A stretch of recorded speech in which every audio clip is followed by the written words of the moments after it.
Hello,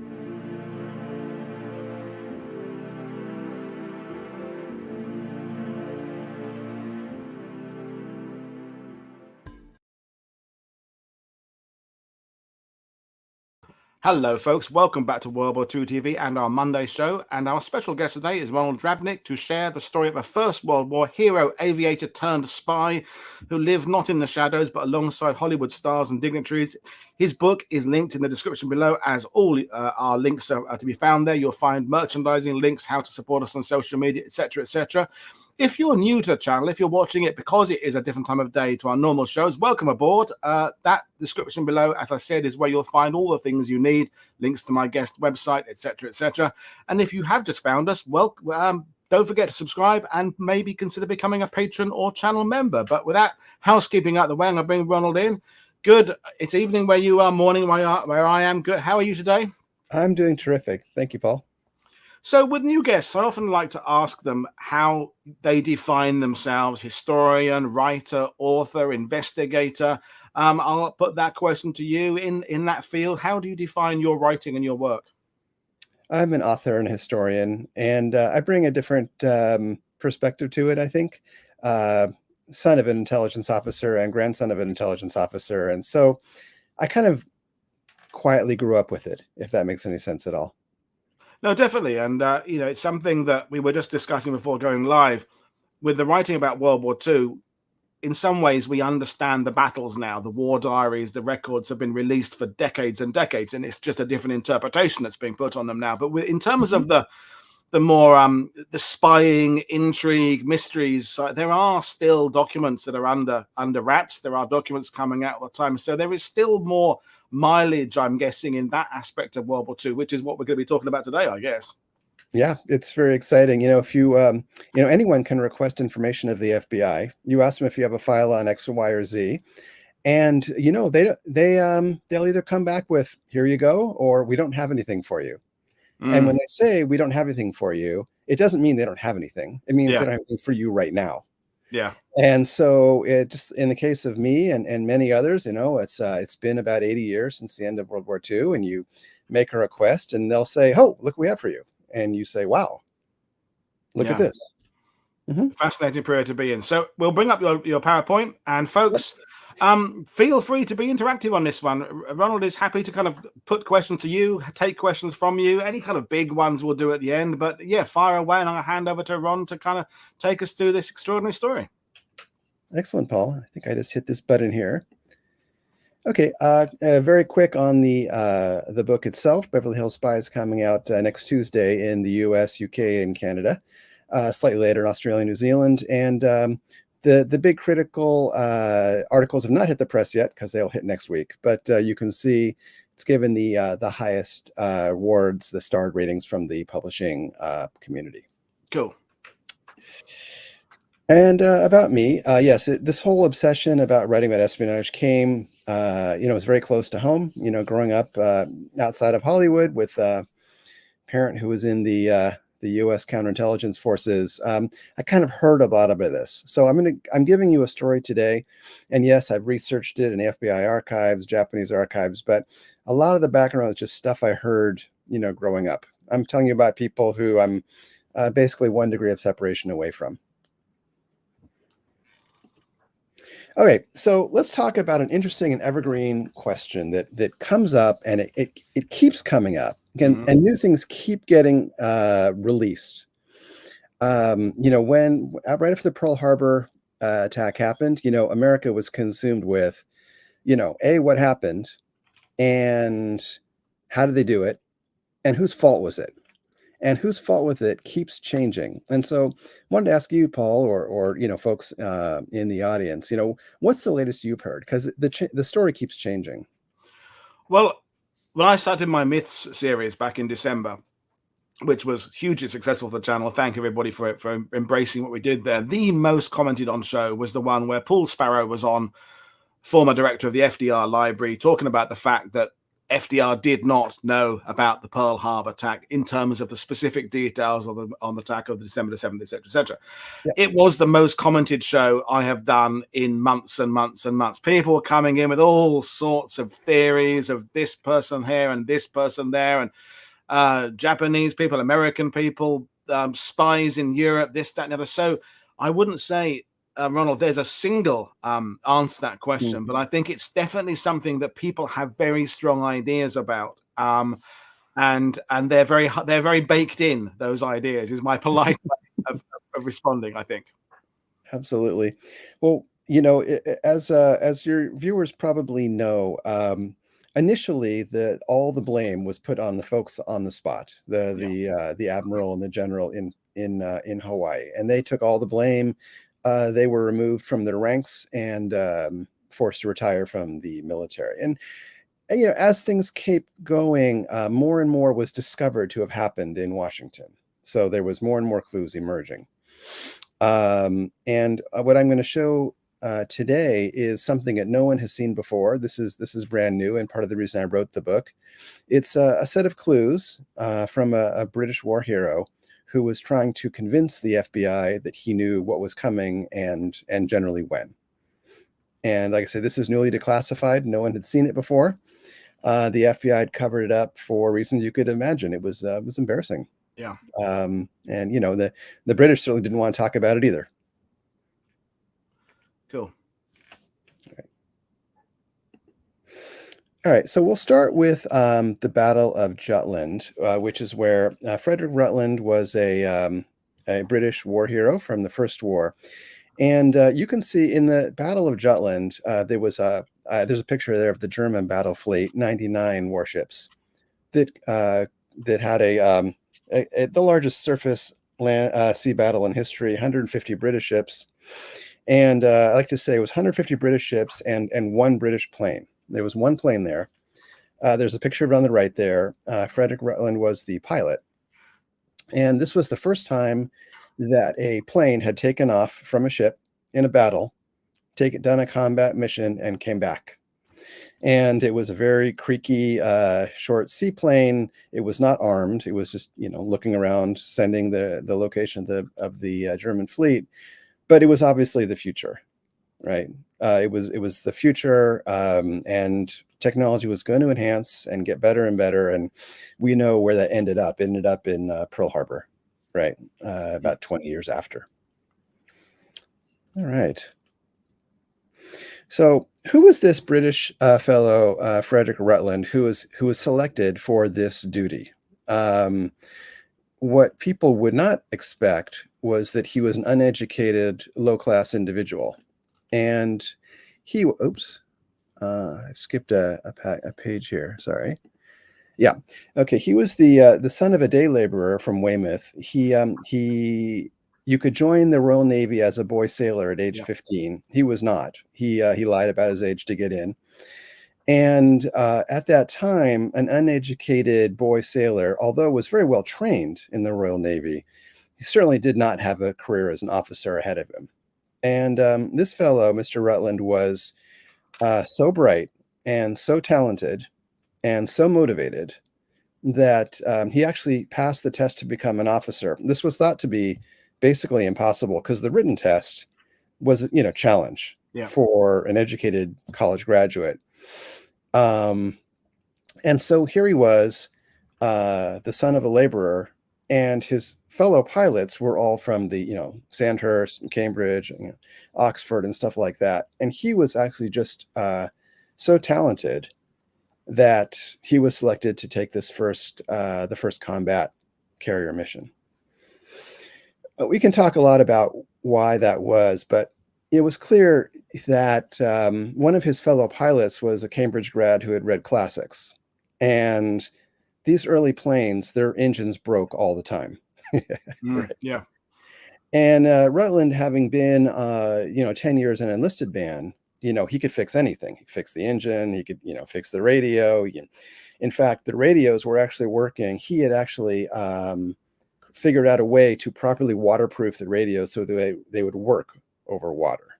So, talented young man who was selected for this first mission, which was, you know, reasonably successful. Battle of Jutland was, you know, sort of a draw, but, you know, on the way back from his mission, the weather had gotten bad, and there was a British ship that was apparently about to be sinking. It had been damaged by the German fire, and it was sinking, and the Rutland's ship was, you know, mission was to get the sailors off. And as they were passing over first the able-bodied people, then the stretchers across this little gangway you can see in this picture here from a picture book, one of the British sailors fell off, a wounded man.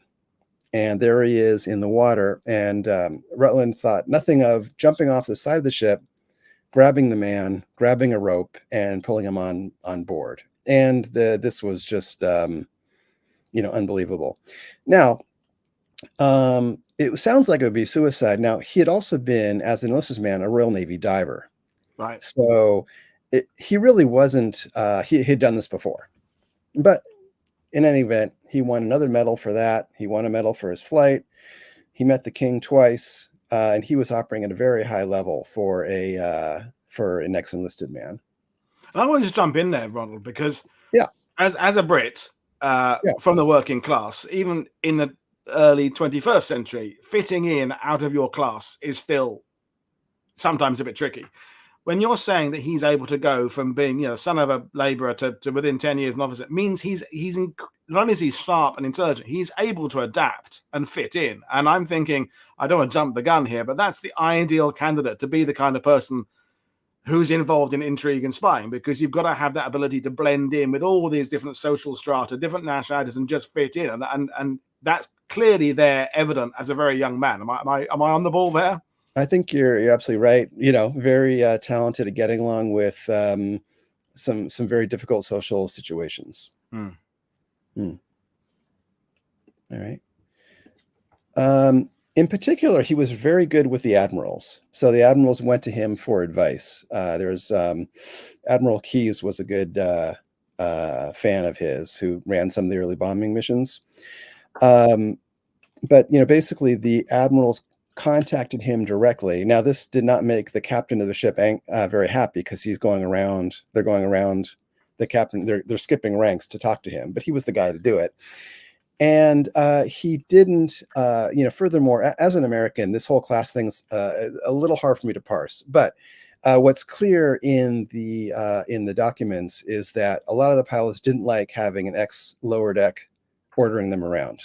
So he was the squadron leader of HMS Hermes, the pilot. He was ordering around his men, and he wasn't good with them, or they didn't like him. It's a little hard to understand exactly what was going on, but so great with the with the executives, great with the admirals, not as good with the men. And I think part of it seemed they were complaining is that when a newspaper reporter came onto the ship, he stood in front of them and no one else got to say anything. So he wasn't maybe the most humble man in the world. Right. Okay. And he went on to fly scout planes off of battleship turrets. This was the first time that had happened. Okay.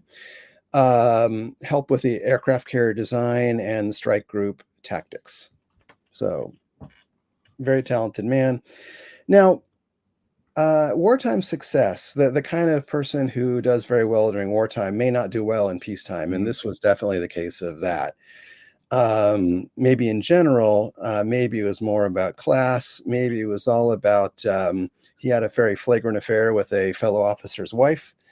But at some point, it was really clear, between the Royal Navy and Air Force and things, he was not going to be promoted. He was too old, personality problems, whatever. And he was trying to figure out what to do. And one day, the Royal Navy had an office in a place called Westminster.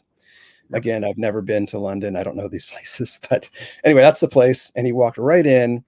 And the Japanese sailors, their goal was to learn more about British naval aviation. And he walks in and he says, my name is Rutland. And they said, yes, we know exactly who you are. And we'd like to talk to you.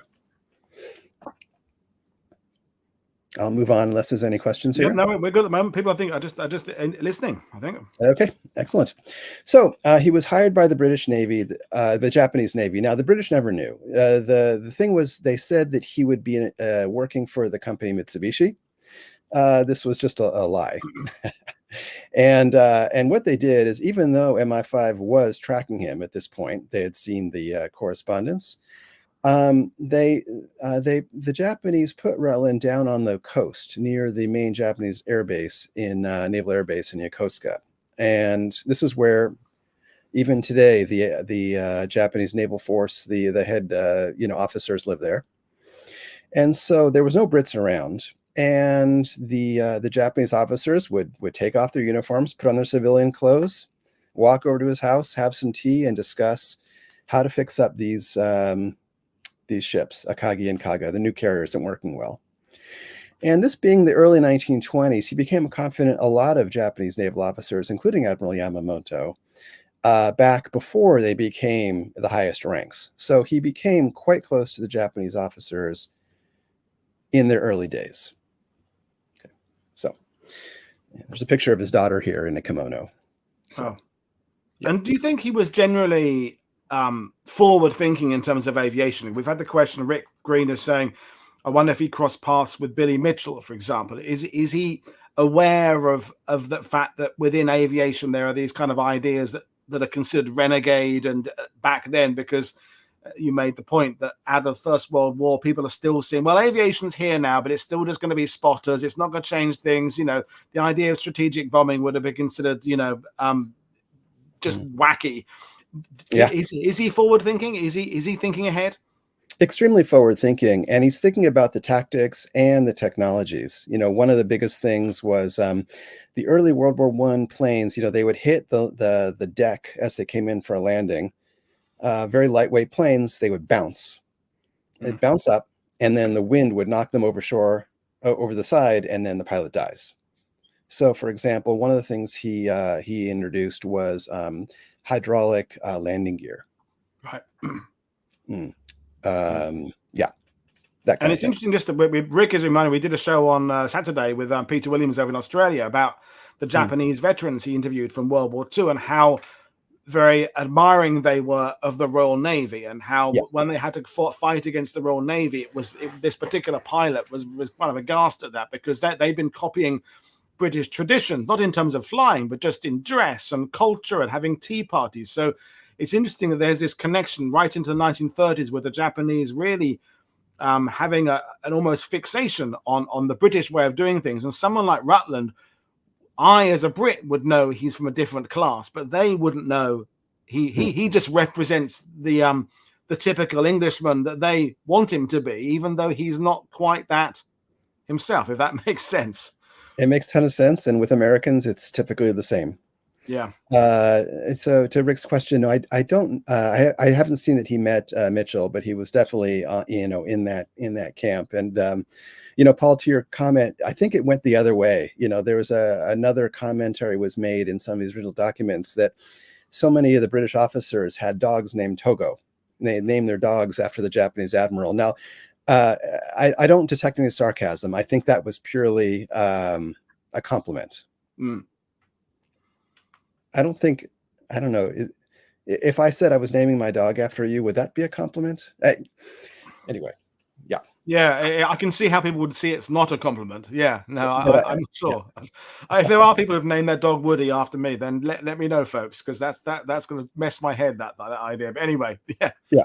Naming a child, that would be one thing. Yeah. Anyway, so he goes back to UK after a few years, and he has a very rich brother-in-law. His new wife's brother is an executive, well known at this company Scamell, which I hadn't heard of. But like just about any parent, everyone knows Thomas the Tank Engine, where they're fighting with Max and Monty, the trucks that are putting the trains out of business. And these were Scamell trucks.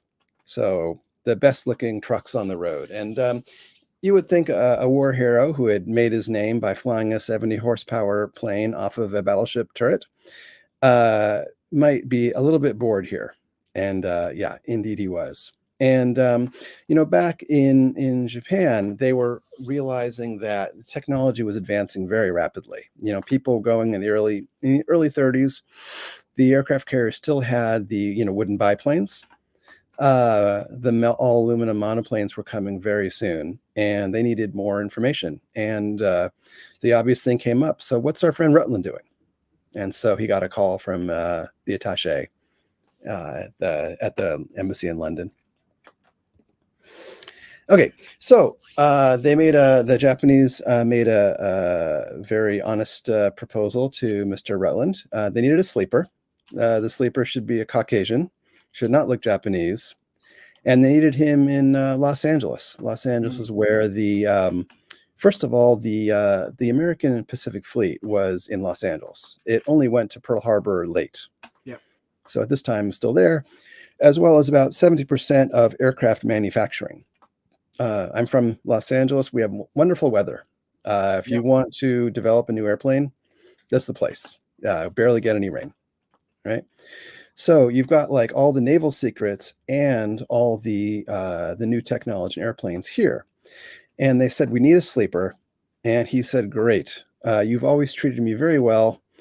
And he ended up in a house the Japanese paid for in Beverly Hills. I looked on the online sites now. It's currently worth $14 million. It's on a double lot overlooking the ocean in Hollywood. And he just lived an extremely upscale life.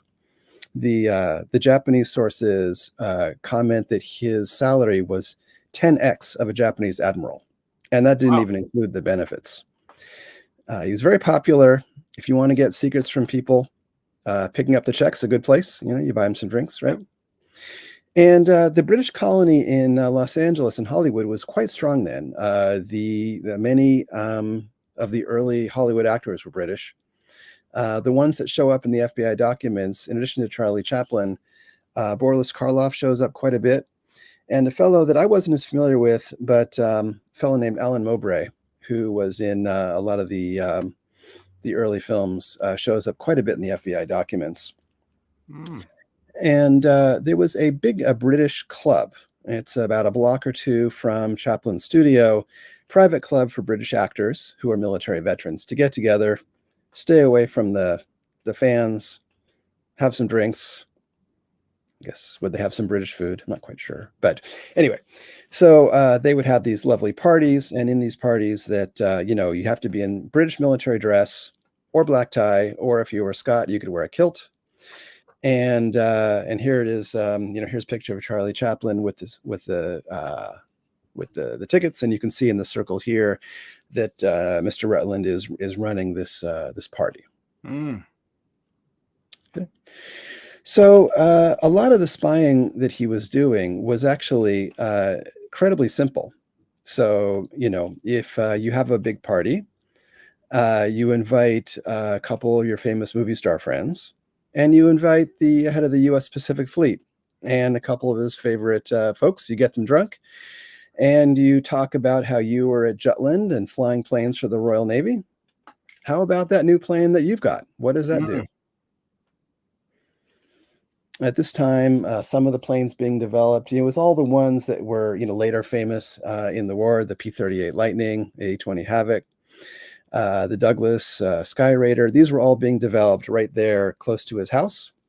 And so he'd get a lot of information that way. And one of the other ways he got information was more a little more traditional espionage. Like he found what was called in the FBI documents an angry Irishman who had been an IRA member, who was his friend. This fellow had originally worked for Boris Karloff. And he got him a job as the night janitor at Lockheed when the P-38 was being first developed. If you study espionage, what you're going to see is that night janitor is a lovely job for spying. It's the person that goes into the plant when there's no one there, and they go into every room in the plant, and they can take documents to their, till the cows come home.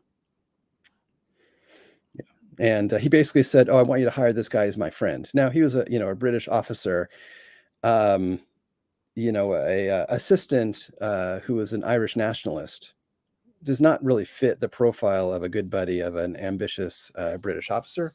But that was the story. I should say that he did tell the Japanese that he would be, what could be better than a network of Britons in Hollywood, for espionage after the war starts. There's no evidence that any of these folks, really helped him with this. Quite a bit of evidence they didn't. So the British were not helping him. They did when he started acting suspicious. A common comment was they actually thought he was a British agent. He was with MI6 or something, because that's what you would expect. So just as people in the sidebar, Scott Grimwood is reminding us that there was trade going on between the USA and Japan at this time. The Japanese have been ordering American planes, the P-36, all metal monoplanes. So at this point, do you think he is considering that what he's doing is traitorous, or is it more enterprising? I mean, what you've written about this guy, you must have tried to get into his psyche. At what point does just having a job, passing on industrial secrets, so to speak, when does that become treason? Do you think he's going through this process himself, or is he just too busy enjoying the Hollywood starlets? I think he's definitely enjoying the Hollywood starlets. A little bit of it is, the story about the Finns in the Winter War, and then the Americans and Britons that helped the Finns, the gallant Finns, and all of a sudden they're on the same side of the Nazis. There's a little bit of this going on. Right. So initially, Britain and Japan had been allies. Okay, there's this. And if you believe what he said to his MI5 interrogators, which you may or may not, he's basically saying, look, no one expected there was going to be a war. Right. And, the Japanese would never attack the US. That would be the stupidest thing ever. So he thought he was actually very smart, taking all this money, having a great lifestyle. And he's really not really having to do anything, or not anything very significant. Yeah. Interesting. Yeah. So that's, I think what my idea of history is, I don't want to tell people what to think. I would rather, if they read this book, they make up their own minds. He had a lot of things he said in his own defense. One of which is that as a Briton, he didn't break any British laws. That was his story. Okay. Yeah. The FBI told the British that they had enough evidence on this guy to shoot him. But you'll find the FBI and British intelligence, they weren't really talking very much, at least about Japan. Okay. There's a bunch of MI5 memos where they're saying, well, the Americans say they have enough evidence to shoot him. We think that's a figure of speech, but we don't know. They're not telling us. So as part of the FBI cover-up of what this guy was doing, they certainly weren't going to tell anyone exactly what he did. Yeah. It's interesting already, just two comments came in, almost contradictory. So Rick Green is saying he found folks who appreciated his talents unlike at home, which is, Absolutely. That's true. And Scott is saying he was the only person that didn't believe there was not going to be a war with Japan. So it's kind of two, if you're not being welcome somewhere and someone else offers you a lot of cash to do the same thing and starts telling you how great you are, that's very tempting for every human being on any level. Absolutely. It's interesting, that we'll let you get on with the presentation because we haven't got anywhere near war clouds coming yet. But so far, I'm on the fence. I don't know that he's necessarily crossed the line yet, personally, but he's hovering near that line, definitely. He's definitely, no one will say he was a good guy here. No. Okay, so one of the two most advanced aircraft companies was Lockheed here, or is Lockheed even today, right? I mentioned about the Night Janitor and P-38. It was interesting that at this very time, Emil Airhart was flying around the world in her Lockheed plane. Now, to the question that came in, yes, the Japanese were buying American planes at this time. Her plane was not a standard Electra off the shelf. They had put in every last little bit of advanced technology they could to squeeze the maximum length of flight on this plane. Okay. It's well known that this was one of the things the Japanese did very well, is they made planes that could fly very far over water. You know, the Zero could famously go almost 12 hours and very far. And there was a lot of technology here. You know, one thing to dig into, it's more a bit of trivia, was the Japanese and the Americans both were very good at making these aluminum monoplanes, or, you know, or in this case, well, it's a monoplane, very lightweight for their strength. So they would basically have the aluminum done with the supports to be very light. And the British didn't get this. Like, the British planes were famously not very long flying, didn't need to be, right? So there was all these different secrets going on. And it was interesting that, you know, when Earhart disappeared, she disappeared over, it was right by some Japanese held islands where, in my book, we talk about some of the different incidents about American spies ending up dead after visiting these islands. And many in the US Navy at the time, and Rutland himself, suspected that perhaps the Japanese had killed her. I don't give credence to this conspiracy theory. We were talking about conspiracy theories, Paul, about, I don't want to imply that I believe this is true, but I do believe that they thought it was quite possible. Right. And if you're Rutland and you're trying to decide, you know, what's going to happen here, if you suspect that the Japanese have been offing folks like this, it would be a bit of a shock to the system. Yeah. Okay. One thing, and talking to folks in the intelligence community, the British and the Americans were not talking, and they weren't talking internally, and they weren't talking with each other. So the FBI and the American Naval Intelligence were not talking very much. MI5 and Royal Navy Intelligence were not talking very much. Royal Navy Intelligence, as you know, was run by Godfrey with his assistant at this time, Ian Fleming. And then this particular file here, I've got, you may not be able to see it. Basically, it's an MA6 file saying, look, we really need to talk to the Americans about Japan, but we haven't. And the reason we haven't was because of this fellow Rutland. Like, how can we go talk to the Americans and say, oh, yes, our famous war hero has been in Hollywood spying for the enemy of your country for the last 6 years. And, oh, by the way, we hadn't mentioned until now, sorry. So, you know, so this is somewhat humorous, I guess, at least it is now. But the key point from this file is, it wasn't they weren't talking about Rutland, is they weren't talking about anything related to Japan at this time. Right. And when you talk to people who are in intelligence today, they comment that this is very similar to 9/11, where, again, there was a lot of interagency, you know, the clues were here and here and here and here. Yeah.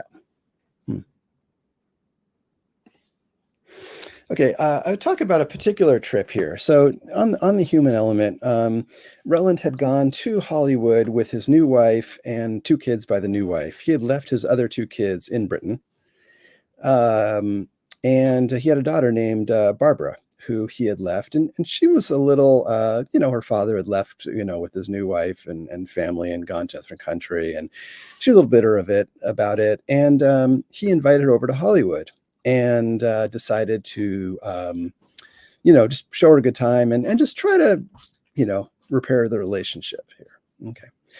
And she was 18. I guess that's when you graduate high school in Britain. So he brought her over. She was the belle of the ball. Literally, you know, the local newspapers in Los Angeles are talking about this dark-haired British beauty. Okay. And she enjoys meeting all the movie stars and the generals and admirals. And then he needs to go report out to his handlers in Japan. And he says to his daughter, why don't you come with me? Okay. why don't you come with me? Japan's a lovely place. We'll take a trip together. You'll have a great time. So he heads over to to Tokyo with his daughter. They check into the Imperial Hotel, and what happens a day later? Well, Germany invades Poland, and his country is in a war. His daughter is very concerned about rumors of bombing. Her mother and her brother and her friends are all back in London, and all of a sudden Japan is not a good place for tourism here. They're looking out the window of their hotel. There's soldiers marching everywhere. They're told don't go out, and he has a heck of a time. What am I going to do with my daughter here? I promised her a fun vacation. And here we are in a war zone. Okay. And one of the things that happens on this trip, he does get one of his handlers' wives to take his daughter around shopping in Ginza, but so took some of the pressure off. But this is the time when he starts to really think, wow. My interpretation is he's starting to think, yeah, there really could be a war here, right? He can feel it. You walk around Japan, you just feel the martial atmosphere where it wasn't there before, right? And his handlers give him a new mission. On his way back, he goes by ship, and the ship stops in Hawaii. So he spends a nice week. His daughter gets to explore the beaches and go sunbathing and make some friends. And his job is to go around the naval base and learn everything he can about it. And this is new information. People didn't know that, but it's all there. It's all in the ship records and such like that. And as you said earlier, he can easily drop into this. Oh, I was landing aircraft on decks of carriers 20 years ago. He's got an in there professionally, and yet having his daughter with him gives him that kind of cover. No, I'm just showing her the beat. It's kind of the perfect recipe. He's got the right ingredients to do the job, but he's also got this. It's hiding in plain sight, isn't it? He's absolutely hiding in plain sight in a glamorous way. As you were saying earlier, Americans can't tell from the accent, if a Briton is upper class or not. But, if you read the FBI documents about him, they're like, he's not too tall, blue eyes, gives the appearance of breeding. Okay. Now, this would never be said today. And in fact, I don't even know why they said that, but he really impresses the Americans here when he's doing this. Interesting stuff. Everyone's loving it, by the way. So just keep back to you. Everyone's what you said? Everyone's loving it. They're just enjoying it. They've got nothing to ask because it's all new stuff. So brilliant stuff. Okay, great. Okay, and about this time, this is also new in my book from recently declassified FBI documents. He becomes a double agent at this point, or possibly earlier. Okay, he makes some friends in U.S. naval intelligence. And, question back to you, Paul, is he doing this for self-preservation in case there's a war? Could be a war, he'd be on the wrong side. Is he just doing this because he can make some more money? Yeah, or both. I mean, I was, before that slide came up, I'm thinking, now's the time to come clean. If that was me, although I'm looking at this from the benefit of the hindsight, now's the time to go, look, my country is, the country I live in and the country that I am from are now at war. Now's the time to go in, confess everything up, saying, I've been doing this. How can I help the war effort for the English speaking people, so to speak? Exactly. But part of my motivation would be self-preservation. In fact, I think that would be my first. Ultimately, as human beings, we look after ourselves and those close to us right at first. And then I think we like to think our country comes first, but I think most of us, friends and family, come first. Yeah, you would assume so. So, yeah, I think it's both. He certainly wasn't. He's very happy to take some money as well. He's not going to turn the money down. He's not going to turn that down. But and it may not be a higher cause, or maybe a higher cause. It could be. Anyway, one of his ideas, he comes up with this idea with one of the American admirals, a fellow named Admiral Zaharias, from who ran the Naval Intelligence Group on the West Coast. Mr. Rutland, he had crazy ideas. You would call it visionary. You would call it crazy. but he never, he didn't stay in the box. He was always thinking of interesting things to do. Okay. He said, look, this is goes into some more detail in the book, but the problem would be if a war started and he's there in Los Angeles, how can he get the information he gets out to Japan, right?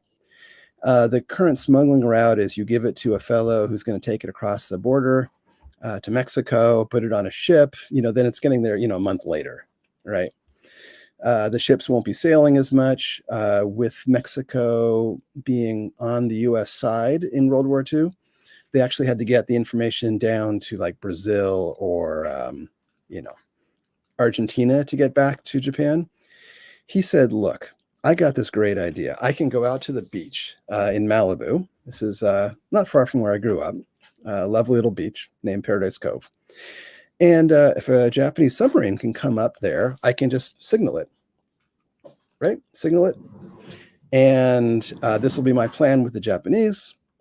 And he says to the Americans, look, and this way you could just grab the submarine. You'd grab a submarine, grab their code books. It would be a major, major coup.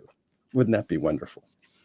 And they think that's the best idea ever to market this to the Japanese. It may sound a little impractical, or at least risky, but there you have it. Yes, and he takes this idea and he raises it with his Japanese handlers. Okay. And they kind of stew on this. What's happening here, though, at the same time is the British actors he's working with, they're finding him very suspicious. They don't believe he's in British intelligence anymore. The British Consul General, he invited the British Consul General to one of these parties at his house. And the Consul General said to the other Brits, yeah, I don't want it to be seen that I'm very close to this fellow. Okay. So, what does that mean? Well, they didn't say, but they're thinking that maybe he's not what he seems. And it really seems like unbelievable. Like how could a British war hero, be a Japanese spy? But there really isn't anything else you could assume. So yeah. It's hilarious. The two of the main for the British in Los Angeles in this club, they were filming two movies, several movies, but two of the movies they were filming at this very time. One was the Dawn Patrol, which was World War I planes. Nigel Bruce was in there and some others, showing World War I planes. And Boris Karloff was in a movie called British Intelligence. Yeah, I know it. Yeah, big clunky, but yeah. Mm-hmm. In this movie, he plays a German spy. Well, at the same time, he's helping the American spies. So this is all brand new information that these folks appear to have taken to their grave. At least I don't see any evidence it was ever spoken about. And this felon Alan Mowbray comes out as the big hero. Yeah. Wow. And this is an intriguing period, Ronald, because just going off on a rabbit hole, British actors, like I was watching an interview with David Niven over the weekend. This is peak Britain standing with its empire, everybody of the same vision. We've got to take down Hitler, blah, blah, blah. And British people living in Hollywood, living the high life, are having to be really careful about their PR image, about, why are you not coming back to return to fight for your country? Why are you not doing something there? So they're all people like Boris Karloff, all these others. You said they're Brits living in Hollywood. Are thinking about how are my people going to be looking at me right now? What's the best thing I can do? Do I stay overseas and keep on making movies for the war effort? Do I join up? Do I go back? Do I offer my services? And this is, right across the board, from Errol Flynn to David Niven, all these people are having these thoughts of what should I be doing now? And as we know, famously, some Americans joined the services like Tyrone Power and what have you, and Clark Gable. But this is a really interesting period in the 30s. These actors are being seen as aspirational figures. Look at their lifestyles. But now there's a war now. Suddenly you're now seen as trying to avoid your service. So I can imagine these little clubs very quickly closing ranks and trying to kind of make sure they're being seen with the correct people moving forward. Huh. That's an interesting perspective. I'm sure you're right about that. Well, I'm not always right, but Hollywood is one of my interests, and I've read a lot of these biographies. So I just think there's a lot of how these days we talk a lot about how stars are. Taylor Swift was in the news over the weekend about how her reaction. Back then, it was less. The world, the scrutiny they were under from the public was not like it is today, but there was still the public were following these people. And I know as a Brit, the Brits around the same would apply to Brits living overseas generally. If you were a Brit living in Singapore or Hong Kong or a Brit, you're now being seen by people around you. Well, what are you going to do then? Your country's at war now. Are you still going to keep here and make money? It happened to the British rubber plantation owners in Malaya and things like that. Everybody's going through a period of, what's the right thing for me to be doing for my country now? Right. So I just think that's an interesting concept. I mean, Americans are doing the same thing as well. Americans around the world, although America's still neutral, they're now thinking, which side should I be making sure that I'm not with and with at the same time? Anyway, I'm going down a rabbit hole there. Back to you, Ronald. I mean, I'm really loving it. It's good. Good for I love it, Paul. Thank you. Yeah, and the club we've been talking about here, it's called the British United Services Club. It's in Hollywood, and it exists today. If you're a British military or Commonwealth military person, you can join it. And they were doing British war relief, that kind of thing. Yeah. All right. The next thing, I think I'll skip over a lot of this right now because the intrigue just gets deeper and deeper. But basically, Rutland's defense here, or what he's saying is, he says, "Look, FBI, look, naval intelligence, I know the Japanese better than anyone. Okay, I've been working with these folks, for 20 years. I know them better than any non-Japanese. I've been to their houses. I know how they think. They trust me and I trust them. And by the way, these junior officers I used to hang out with back in the 20s, they're the folks running the whole, kit and caboodle." Okay. He's like, let me just hang out with them. And as you were saying, and we started, Paul, that, the question was, well, when would this attack come and where? Yeah. He's like, I will know. Okay. I will know. I may not know every detail, but if the war is about to break out, I will know and I will tell you. Okay. His offer for help is not accepted. He's not trusted by the FBI. He is trusted by the U.S. Navy. Right. The intrigue here gets very deep. He is not trusted at all by MI5. He is very much trusted by Royal Navy and Royal Navy intelligence. So you see the Navy versus civilian clash here around the intelligence agencies. Admiral Keyes actually at some point got up on the House of Commons and made an excoriating speech about how MI5 had really blown it by not listening to this fellow.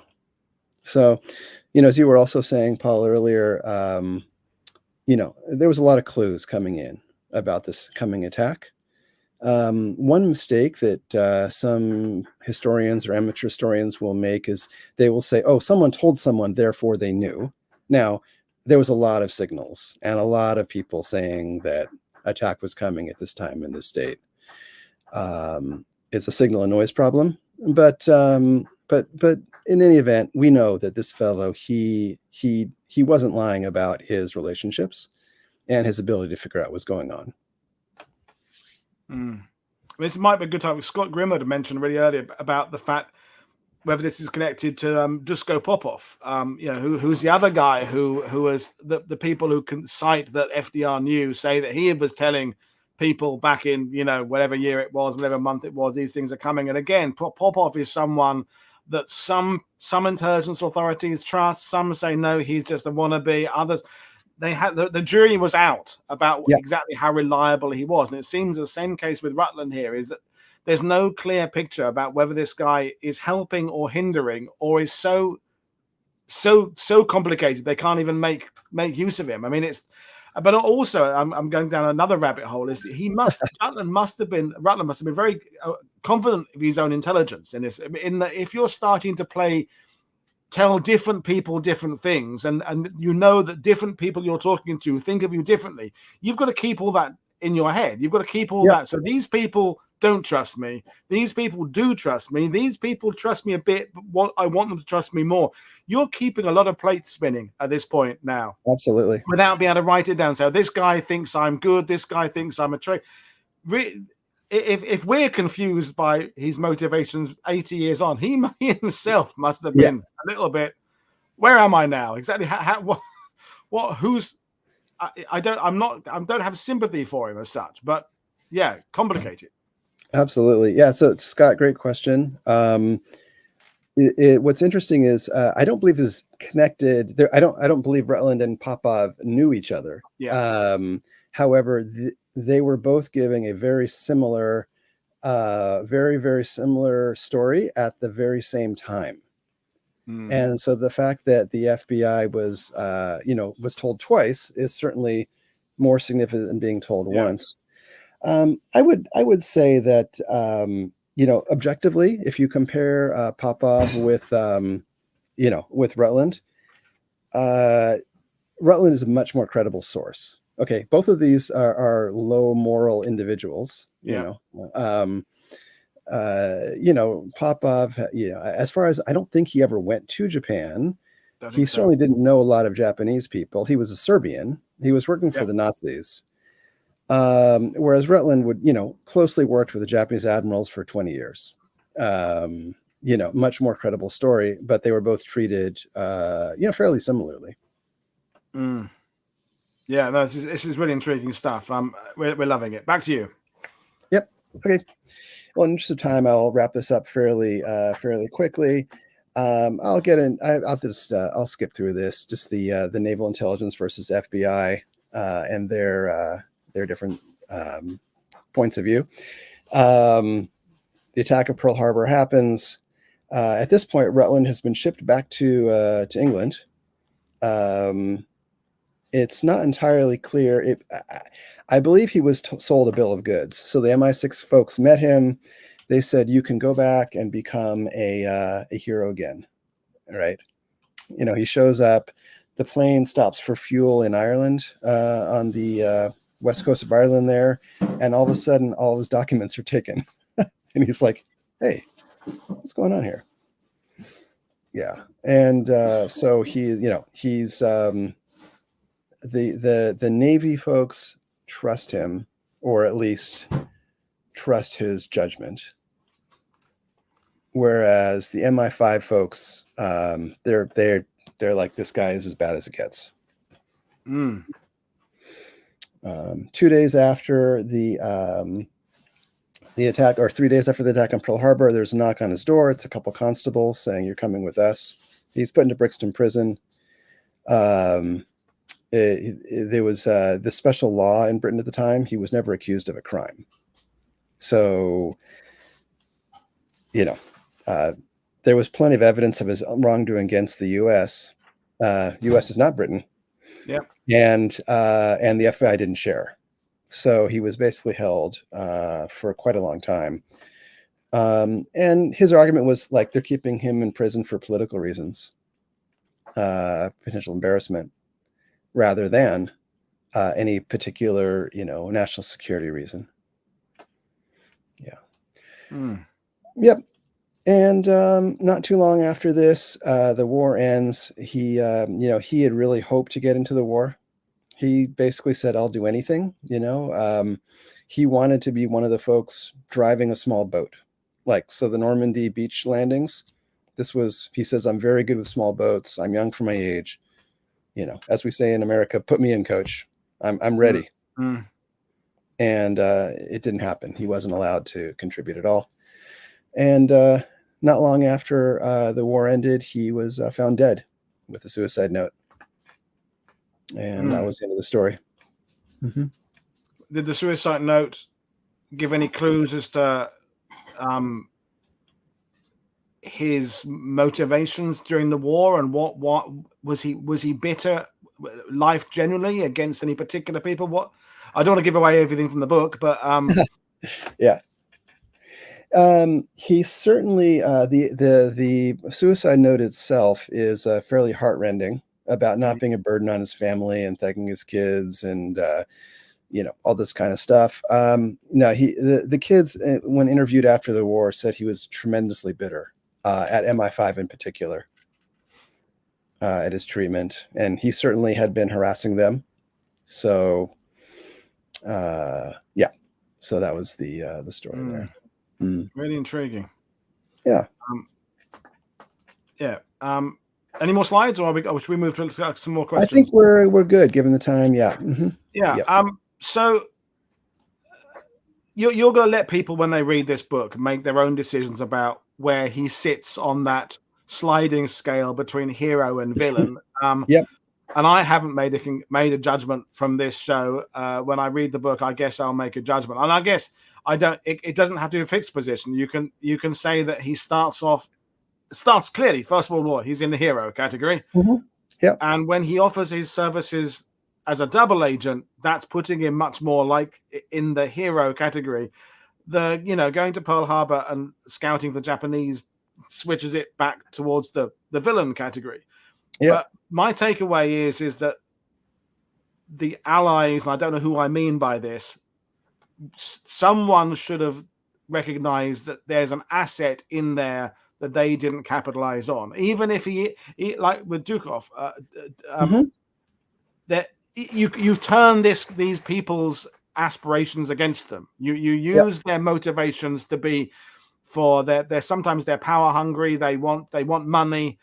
And it doesn't matter what people's motivations are. You can be a spy and a good spy, and your motivation should only be to be rich, and that's fine. As long as that's on the table. As long as that's, I will spy for anybody. I want to be rich is not a bad motivation, as long as you're honest about it. And I feel that opportunities were lost to make the most of this guy, a la Ian Fleming used to do with some of the spies later on, and Garbo and all those people later on. Did you, when you started the process of the book, did you find yourself changing your mind about how you saw this guy as you did the work? And has it changed since you've actually handed the manuscript over? Yeah, I do go back and forth. I definitely go back and forth. He did at the end try to join the right side. I believe that was right. That was legitimate. He certainly was not a upstanding gentleman. But then if you look at some of the other things going on, one of the other well-known Japanese spy at the time was a fellow named Lord Semple, who was a Scottish nobleman. And Semple was clearly working with the Japanese even after the Pearl Harbor attack. Right. And he was never prosecuted. So the suggestion this was class related kind of rings true in the context of the others. So why was he jailed when the other folks helping the Japanese were not? That's a really good point, is that ability he had to brown nose earlier in his career came back against him because he hadn't fully won over these people. He'd only done enough to be welcomed into a certain point. As the point I was making about the people in Hollywood, they'd welcomed him to a certain point, and then after a while it was like, yeah, no, he's not one of us. Yeah. And they can't start to distance themselves from him. And again with the Japanese might have done the same thing. Had he carried on working for them, they might have said, okay, yeah, you're not really one of us. They'd have closed ranks with him on the outside as well. He was putting himself in a risky position by the life he led. It was all fine when it was going well, but when it falls apart, you suddenly find you got no friends. And I think that my limited understanding from what you've been saying today is that's where he found himself. No one left anywhere to say a good thing about him. Yeah, he was playing a very dangerous game, and it didn't go on forever. I do believe that he really enjoyed it. He was looking around in 1939, and you could credibly say he was the only person in the world who was a confidant and advising admirals of Japan, the US, and Britain. Yeah. So, he was really in the middle of all of it. And I can tell you that he loved that. Yeah. No, I mean, that seems to be one of the overriding connecting threads between these type of people, is that they enjoy the prestige that goes with their tasks, their jobs, their whatever you want to call this. But as the point you made there, it's always, playing with fire. Eventually, you're going to get burnt. And we're also in an era now where I think, I'm going down a rabbit hole before we end this, is that we're much more familiar because of movies with what the spy world does. The OSS was what, a year or two old in the middle of World War II. SOE. The people that were controlling the navies and these other people, they were dinosaurs in the sense of where we would go with spying and intrigue. 2 decades, the 50s and 60s, Cold War. Everyone knows what to use with these assets. But in World War II, it was limited as to what people could realize the potential of these people. Ian Fleming, who comes up on his channel so often, was obviously a visionary in that sense. Of how you can use this underground means of waging war. But a lot of people, it would have been, so we've got this guy and he can do this, and how can that help us? But we've got to trust him with this, because a spy's handlers have to trust that spy to some extent, don't they? They have to allow him freedom or her freedom. And it seems at no point with Rutland, he never quite got that full trust from anybody. Is that fair? Yeah, I think that's very fair. Yeah, he was playing a dangerous game and playing all sides, and ultimately got burned. Yeah. Well, Ronald, it's been absolutely fantastic talking to you. Folks, you know what to do. The link for the book is in the description below. You can buy it at your local bookstore. I'm going to go and get a copy. And it's been great talking to you. And folks, we continue this series tomorrow. My friend Rick Bayer is coming on to talk about the Allied ghost armies in Normandy. That's deception on a grand scale, the old canvas paint, replica tanks and fake radio traffic. Rick is a friend of mine for years. We'll talk about that tomorrow, and lots more shows coming your way. So, folks, thanks for your attention. Thank you, Ronald, for joining us. This is Paul Woodadge for World War II TV saying enjoy the rest of your Monday. Cheers, everybody. Bye. Bye.